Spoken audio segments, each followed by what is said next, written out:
ഒരുപക്ഷെ ഒരാഴ്ച മുൻപാണ് ഏറ്റവും കേരളം തന്നെ വളരെ ശ്രദ്ധിച്ച ഒരു ചെന്താമര ഇരട്ടക്കൊലപാതകം ഉണ്ടാകുന്നത് നെന്മാറയിൽ. അതിൻ്റെ പ്രതിയൊക്കെ പിടിക്കുകയൊക്കെ ചെയ്തു. ഇനി അതിൻ്റെ ബാക്കിയുള്ള നടപടിക്രമങ്ങൾ, അതായത് അതിൻ്റെ കുറ്റപത്രം ഉൾപ്പെടെ വേഗത്തിൽ കൊടുക്കേണ്ടതുണ്ട്. അതിൻ്റെ നടപടിക്രമങ്ങളൊക്കെ അത് ഇന്നത്തെ അവലോകനത്തിൽ ഏതെങ്കിലും തരത്തിൽ അത് തീർച്ചയായിട്ടും അത് ചെന്താമരയുമായി ബന്ധപ്പെട്ട് നമുക്ക് 2 കേസുകളാണുള്ളത്.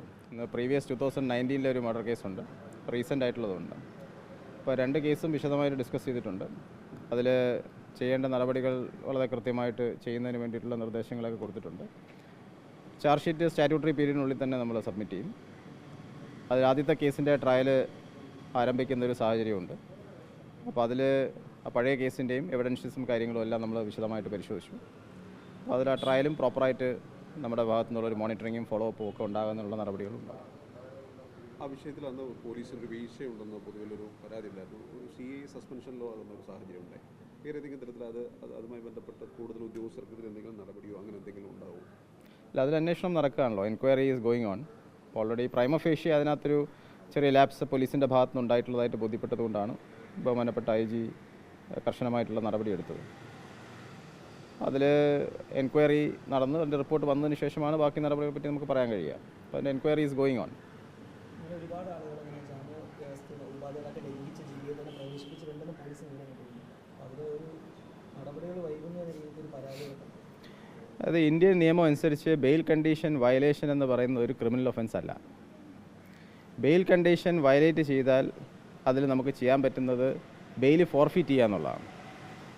ജാമ്യം എത്ര തുകയ്ക്കാണോ ആ തുക ഫോർഫീറ്റ് ചെയ്യുക, ജാമ്യം നിന്ന ആളുകളെ നിന്നും ആ തുക കണ്ടുകെട്ടുക. അതിൽ ഏറ്റവും ലാസ്റ്റ് നടപടിയാണ് ബെയിൽ റദ്ദാക്കുക എന്നുള്ളത്. ഈവൻ കോൺസ്റ്റിറ്റ്യൂഷണൽ കോർട്സ് തന്നെ പറഞ്ഞിരിക്കുന്നത് ബെയിൽ വയലേഷന് ബെയിൽ റദ്ദാക്കുക എന്ന് പറയുന്ന ഏറ്റവും ലാസ്റ്റ് സ്റ്റെപ്പായിട്ട് മാത്രമേ ചെയ്യാവുള്ളൂ എന്നുള്ളതാണ്. അപ്പോൾ നമ്മുടെ ഒരു ലീഗൽ സിസ്റ്റത്തിനകത്ത് ബെയിൽ വയലേഷൻ എന്ന് പറയുന്ന പ്രോസസ്സ് പെർസെ ഒരു ക്രിമിനൽ ഒഫൻസ് അല്ല. ഒരാളൊരു കുറ്റകൃത്യം ചെയ്യുന്നത് പോലെ ഒരു കോഗ്നിസബിൾ ഒഫൻസ് ആണെങ്കിൽ, ബെയിൽ വയലേഷൻ ഒരു കോഗ്നിസബിൾ ഒഫൻസ് ആണെങ്കിൽ സ്വാഭാവികമായിട്ടും അത് കാണുമ്പോൾ തന്നെ പോലീസിന് ഇടപെട്ടൊരു കേസ് രജിസ്റ്റർ ചെയ്ത് ആളെ അറസ്റ്റ് ചെയ്യാം. അൺഫോർച്ചുനേറ്റ്ലി നമ്മുടെ ഒരു ലീഗൽ സിസ്റ്റത്തിന് അങ്ങനെ ഒരു പ്രോസസ്സിന് സ്കോപ്പില്ല എന്നുള്ളതാണ് എൻ്റെ സത്യാവസ്ഥ. അപ്പോൾ അതും ആക്ച്വലി ഇതിനോടൊപ്പം നമ്മൾ ചേർത്ത് വായിക്കേണ്ടതുണ്ട്. അപ്പോൾ ബെയിൽ വയലേഷൻ വന്നാൽ പോലീസിൻ്റെ ഭാഗത്ത് ചെയ്യാൻ ഇപ്പോഴത്തെ നിയമവ്യവസ്ഥ അനുസരിച്ച് ചെയ്യാൻ പറ്റുന്നത് കൺസേൺഡ് കോടതിക്ക് ഒരു റിപ്പോർട്ട് കൊടുക്കുക എന്നുള്ളതാണ്.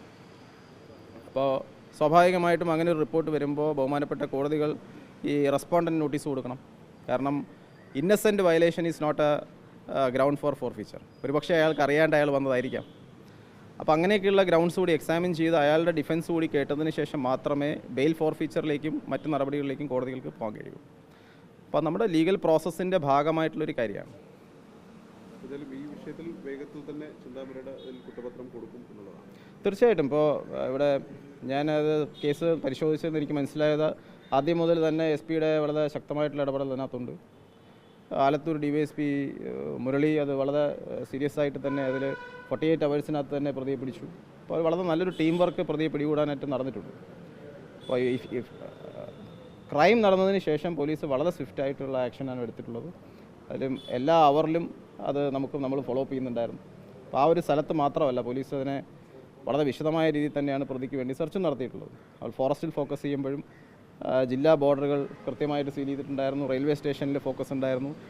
അതാത് ഇൻഫർമേഷൻ കിട്ടുന്ന മുറയ്ക്ക് തിരുപ്പൂരും മറ്റ് സ്ഥലങ്ങളിലും ഒക്കെ പോലീസ് സഞ്ചരിക്കുന്നുണ്ടായിരുന്നു പാരലായിട്ട്. സോ വളരെ ഫാസ്റ്റായിട്ടുള്ള റെസ്പോൺസാണ് SP-ൻ്റെ ഭാഗത്തു നിന്നും. അതോടൊപ്പം തന്നെ ആലത്തൂർ DYSPയും വളരെ ശുഷ്കാന്തിയോട് തന്നെ പ്രവർത്തിച്ചിട്ടുണ്ട്.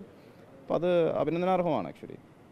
ആ വേഗത കുറ്റപത്രം സമർപ്പിക്കുന്നതിനുണ്ടാകും. തീർച്ചയായിട്ടും ഉണ്ടാകും. അതോടൊപ്പം തന്നെ പഴയ കേസിൻ്റെ ട്രയലും വളരെ കൃത്യമായിട്ടുള്ള മോണിറ്ററിംഗ് പോലീസിൻ്റെ ഭാഗത്തുനിന്നുണ്ടാവും. അതിലൊരു കൺവിക്ഷനിലേക്ക് എത്തിക്കാനുള്ള എല്ലാ ശ്രമങ്ങളും നടത്തും.